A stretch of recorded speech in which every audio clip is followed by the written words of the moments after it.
Hello, welcome to Doing Bart Things, and this is Bart, and got a different video for you right now. Looks like we have a camera. So, unfortunately, everybody who watches my videos, all three of you, will get traumatized by my face. Sorry about that. Uh,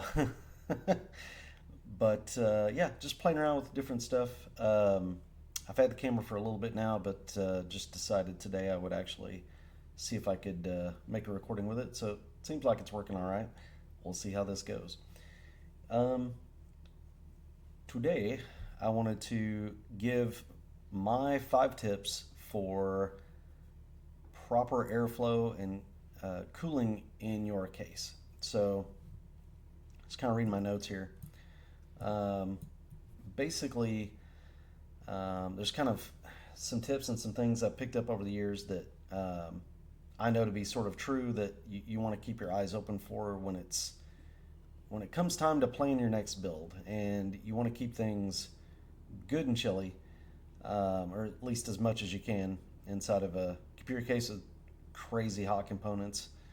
Um, this is kind of how you do it. This is my kitchen, by the way. I set up my office where a dining room table normally would go.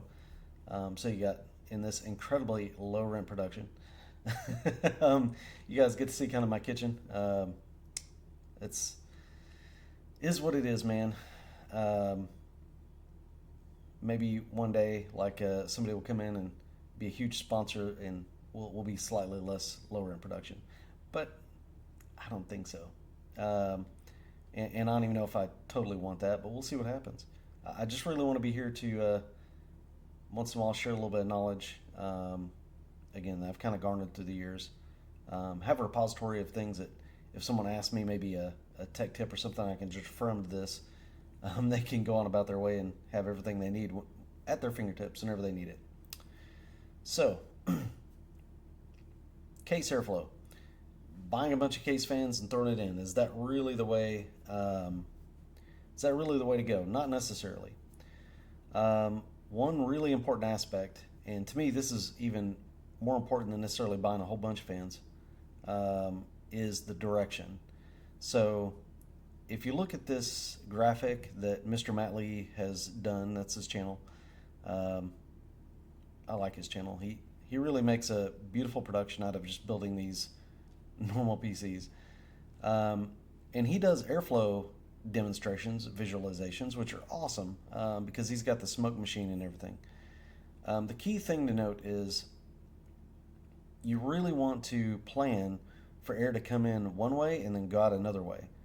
And you want all the fans to be pushing in the same direction. Um, you don't want a fan, for example, kind of blowing back against the grain, as that will cause turbulence, which we'll get to in a minute, and will cause issues. So he has one, two, three. There's a third fan down here. One, two, three. So this is a 6 fan configuration. He has 3 intakes and 3 exhausts. And basically, what happens is air is um, pulled in through the front grill here, through the bottom filter, into the case, and then the hot air is expelled, exhausted out these top 3 fans. This is nearly kind of a neutral airflow setup, basically, which you want it to be fairly close to that. Um, and that's a good example of how you set it up. Now, here's the thing. When it comes to direction, it is almost more important. Actually, it pretty much is more important. It wouldn't matter if, for example, he flipped these fans to be the intake, and then flip these to be exhaust. The most important thing is that all the fans are basically contributing to the flow in one direction, in a very um, non-turbulent way. That's really what's important about this, is that you have intake and exhaust. If you intake from the top, then you intake from the top. The whole idea of hot air rises goes right out the window when you have a fan actually pushing that air. Um, it can't really do that hot air rise thing because it is being excuse me, it is being forcibly pushed and pulled by these fans spinning. So that shouldn't really be that much of a consideration. And I know, like, a big deal, like case companies will say it has a heat stack airflow design. Ignore that. Okay, that's marketing jargon. Heat stack, like, it's at the end of the day, when a fan blows, that's what matters. It's going to totally override that as being a determining force on how components get cooled in your computer. It's more important that when you put fans to intake and exhaust, that those fans work together to, as quickly as possible, intake cold air and then exhaust hot air. That's really what it boils down to. So always plan your flow, have an intake, have an exhaust plan, and when you do that, make sure that you don't have anything that's working against the grain. Okay? Now, video cards just are what they are. In this case, he has a vertical mounted video card. Wouldn't really matter all that much. But this is more, again, this is mostly for aesthetics, because there's nothing like, these fans are blowing from where the window is backwards, but they're blowing into a PCB, basically the board. So it's kind of like a barrier there, and they'd be blowing straight into the motherboard anyway. So essentially, the three fans here feeding air in will cool that. It'll go into this video card here, which will be expelled, and it'll get expelled out the top. So that's kind of how that works. Again, that's the most important thing, is that your case fans are all working in concert to pull in and remove air as quick as possible. It's not a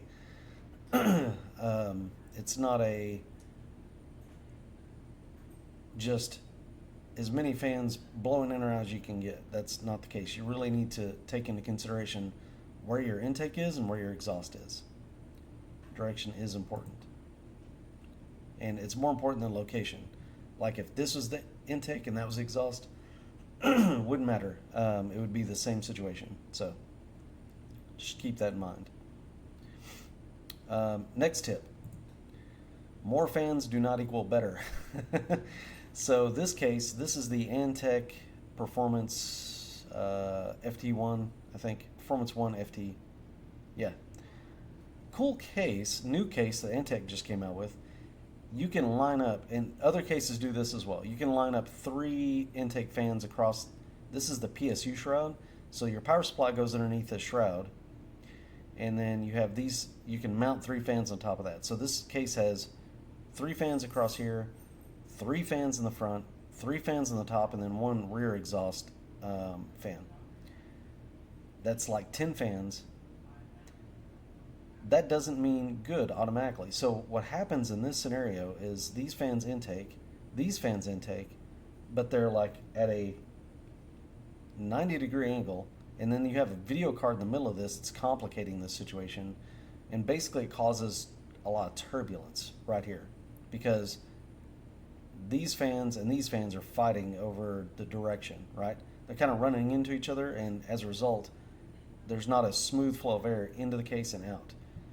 In addition, your CPU temperatures are going up, because instead of these fans just kind of wafting air out the back of the case off of the video card, these fans are pushing that hot air from the video card up into your CPU cooler, and thus increasing CPU temperatures. Now, this will have a lot of variance depending on the orientation of the video card. Like, if it was sideways, then maybe some air would get past more easily.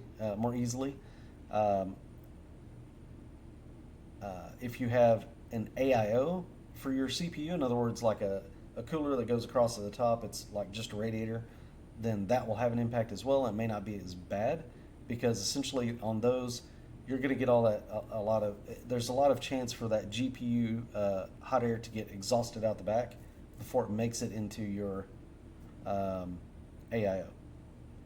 Although some will still go into the AIO. But an air cooler, for example, is just going to be eating this hot air off of the GPU. And it's going to be doing it even more forcefully because you've got these fans down here pushing it in there. This is also pretty inefficient because on these cases, the PSU is actually mounted directly underneath this fan. So if you mount a fan on top of here, it's just completely cut off from being able to get access to cool air by the PSU itself. So really only these two fans are kind of doing work, really. Um, they're not necessary. Some cases it looks cool because you get some RGB fans and stuff down here, but in some cases it can actually be detrimental to temperatures. So I would caution heavily against doing this unless you have a specific plan on how you're going to do it and know what you're doing, because you may be kind of impacting your CPU temperatures by doing it this way. Even to a certain extent, GPU temperatures potentially, like you're not really going to gain much in GPU temperature a lot of time, especially with a GPU that has a cooler like this is a 4090 with like a 3.5 slot cooler or something. You're just not going to gain much more over the crazy beefiness of this GPU cooler in the first place. So more fans does not always equal better.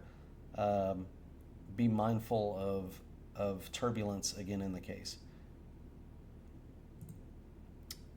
Next tip, static pressure fans.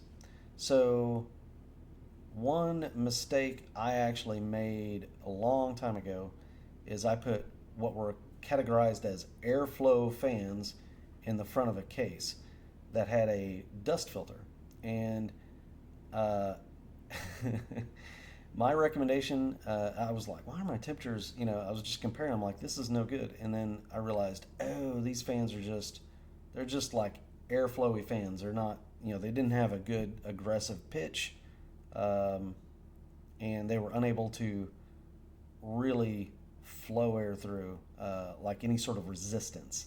Because that's really the key is anything that's in front of that fan or behind the fan as it's trying to push air through it, you need something that has a good aggressive pitch that will actually propel the air through that and pull it through and won't be completely stymied if it's experiencing, say, a 50%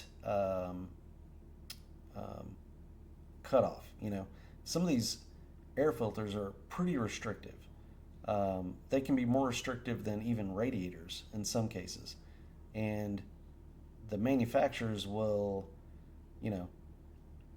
claim high airflow and everything, but then they put this dust filter on there that's like just choking off the fan. So my suggestion is, especially for intake, but honestly, it's probably not a bad idea even for exhaust either, is to make sure you get some good static pressure fans. This is just one example from Fantex that I've read and seen good things about. I don't have any personal experience with it. I've got Corsair fans right now. They're the QL 120s, but I'm in a Lian Li Landcool 2 mesh. So because I don't actually have a filter, they do pretty well. But if I had these, for example, and I didn't want all the RGBness, that was a weird thing for me to make up on the spot, RGBness. Didn't have all the fancy lights and stuff, and I wanted, like, say, a blackout build. Something like this would just do a lot better performance-wise, because it would even move air through any sort of resistance faster, especially if you have like an AIO or any sort of radiator.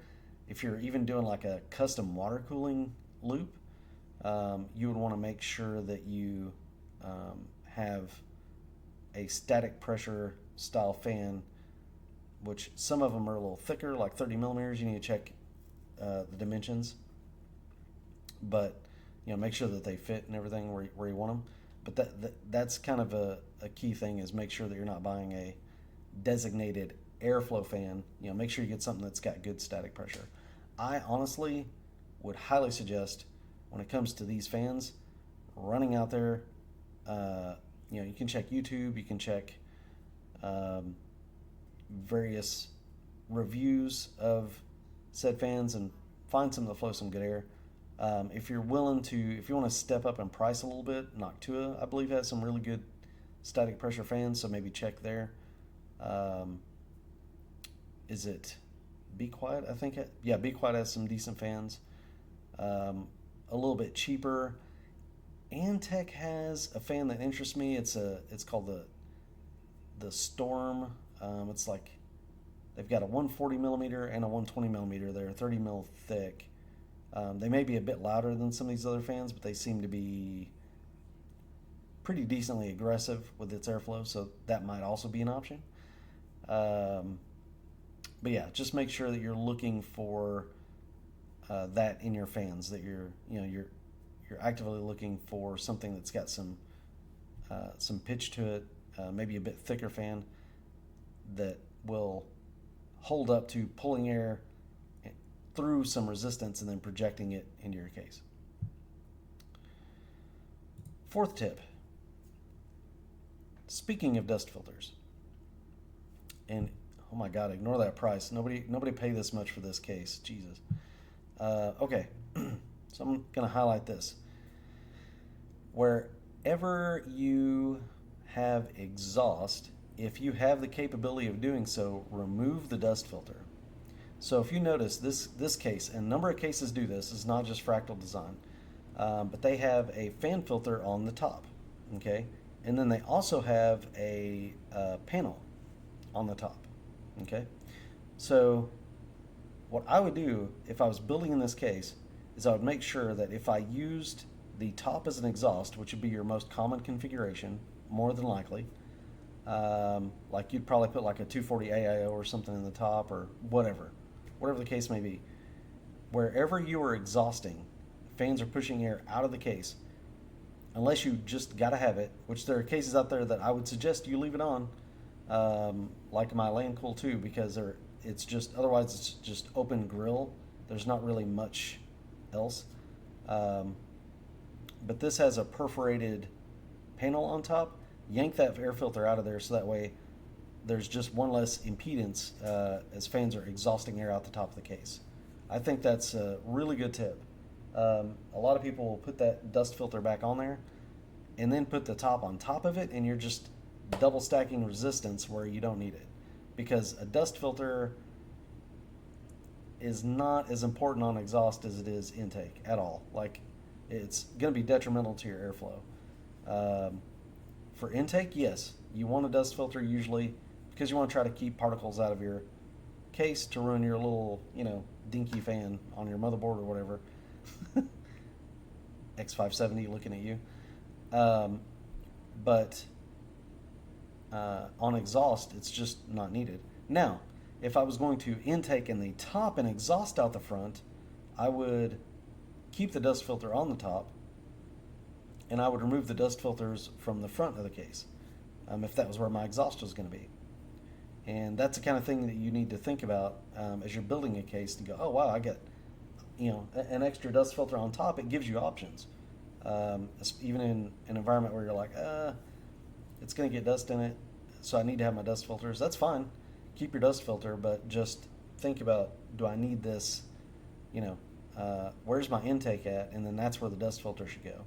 So that's a good one. And a lot of people don't think about that. But if you have the ability just to remove the dust filter and it's not too open in the top and you're comfortable with that, yank that sucker off there so you can get some more airflow. Fifth and final tip. You should shoot for, when it's possible, you should shoot for a positive airflow. What positive airflow means is there's more intake than there is exhaust. It doesn't need to be a ton more. Most used to be, I would shoot for like about a 1.5 to 1 ratio. Basically, like an extra fan or so would be intaking than exhausting. You can do that. You can go 1 to 1. And the reason is just to keep some dust out. That's all. It's good for airflow. It's good to keep things cool, but mostly it's just it's a way to keep particles and dust from entering into places that are not where your dust filter is. And also, because the intake is restricted by dust filters, it helps even out the flow because when you remove a dust filter from the exhaust, that fan is less impeded now. Your intakes are more impeded, so you kind of want a tad bit more intake than exhaust if you can manage that. Now, that doesn't mean that negative airflow is bad. Like if you, what I mean is, if you exhaust a bunch of air out the case instead of having a bunch of intake, that can be an effective way to cool the case. You just have to be prepared for the fact that you're going to have more dust buildup and particles. Case in point, the SSUPD meshless.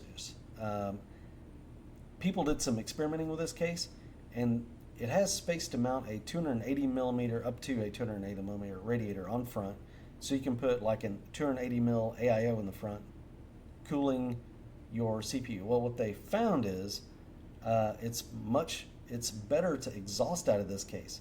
The entire case is mesh, so it can intake from all corners, all sides, and with everything so compact and close together, it was more beneficial to just try and remove all the heat as fast as possible.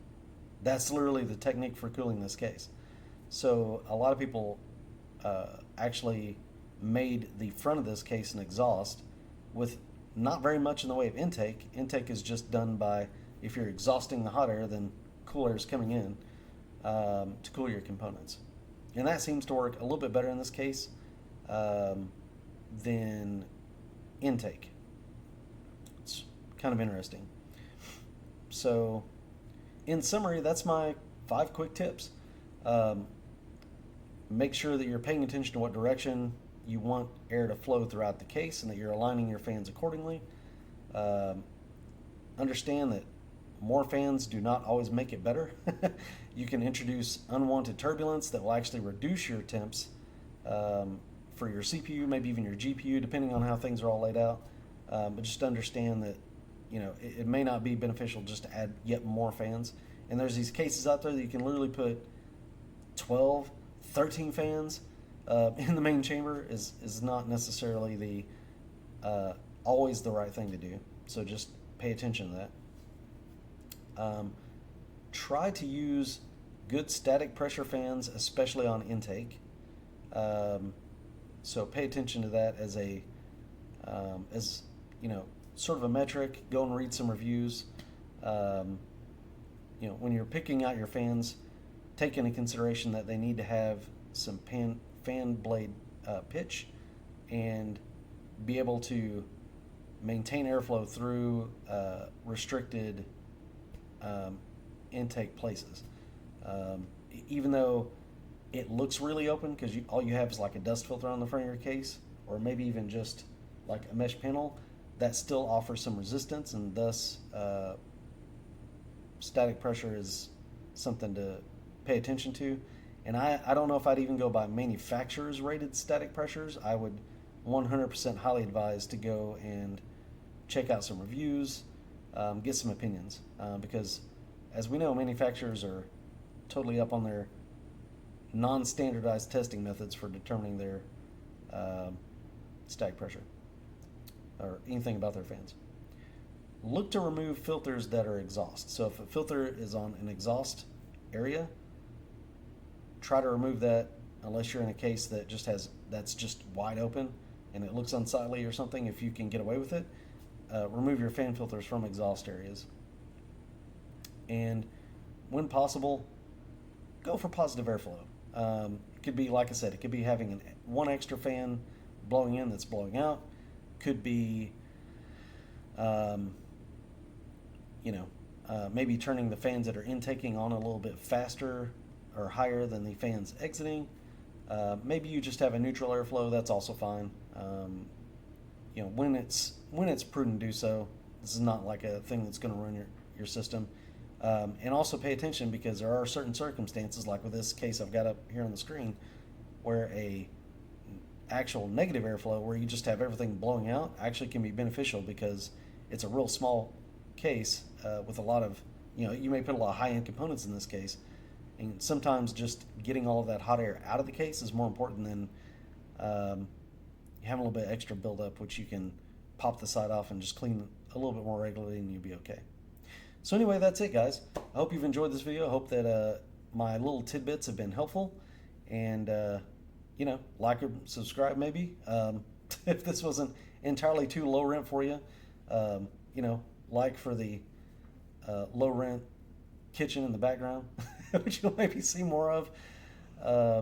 Anyway, I wish everybody has a great day and a really nice weekend. It's Friday the 12th, so keep on keeping on. We'll talk to y'all later.